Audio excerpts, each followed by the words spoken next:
Le mariage du prince Harry avec Meghan Markle lui a coûté sa bonne entente avec les siens. Seulement quelques mois après la naissance de leur petit Archie, les époux rebelles ont décidé de renoncer à leurs fonctions royales et quitter le Royaume-Uni pour s'installer aux États-Unis. Ils ont par la suite multiplié les déclarations à charge contre les Windsor. Ils ont d'abord déclenché les hostilités avec leur interview choc accordée à Oprah Winfrey, en mars 2021.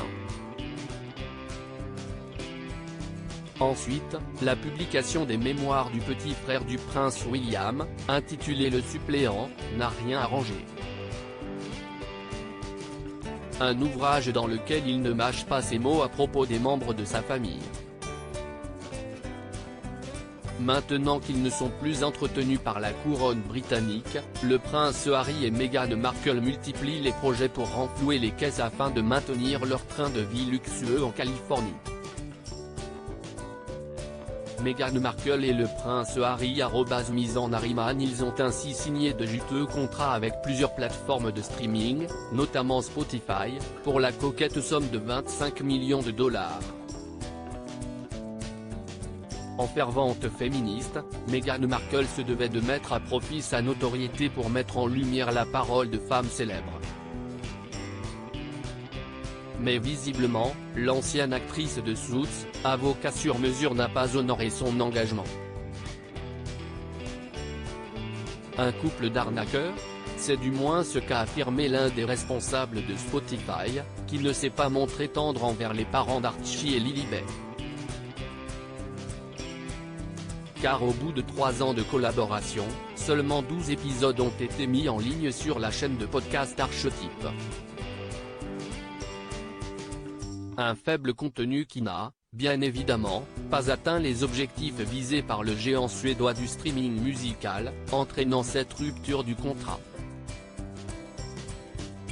Bill Simmons, chargé de l'innovation des podcasts chez Spotify, n'a donc pas hésité à dénoncer publiquement le manque de professionnalisme du prince Harry et de son épouse, allant jusqu'à les qualifier d'arnaqueurs.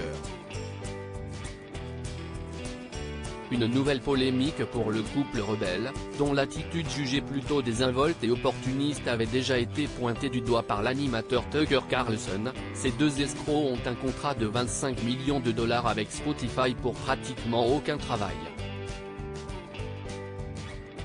J'aurais aimé être impliqué dans la négociation de leur départ. The fucking grifters, les péinces d'escrocs, note de la rédaction, si est plutôt ça le podcast que nous aurions dû lancer avec eux. Aurait lâché l'éditorialiste américain. Tucker Carlson a également précisé avoir tiré des leçons de cette mauvaise expérience et assuré que l'on ne l'y reprendrait plus. Il en a donc profité pour alerter les futurs créateurs de contenu qui souhaiteraient collaborer à l'avenir avec son employeur. Nous allons être très scrupuleux dans le choix de nos futurs investissements. Et ceux qui ne sont pas performants, évidemment, nous ne les renouvellerons pas. Tucker Carlson @Richard Rouap. Le prince Harry et Meghan Markle rebondissent alors qu'il se murmure que les époux princiers seraient au bord de la rupture. Le divorce entre eux et Spotify est quant à lui bel et bien définitivement consommé. Mais pas de quoi inquiéter les intéressés, qui auraient déjà été sollicités par d'autres plateformes pour continuer à s'exprimer sur Archewell Audio. D'après une source qui s'est confiée à Variety, les deux ex-membres de Fab Four avaient pressenti la fin de leur contrat et avaient pris soin d'assurer leurs arrières. Contactés par la presse, ni Spotify, ni la société de production fondée par le couple ont daigné répondre aux questions des journalistes. En avril dernier, l'émission Envoyé spécial révélait qu'une grosse partie de l'argent récolté grâce à Archewell, la fondation créée par les jeunes mariés pour soutenir les causes qui leur tiennent à cœur, n'aurait jamais été redistribuée. Qu'en pensez-vous ?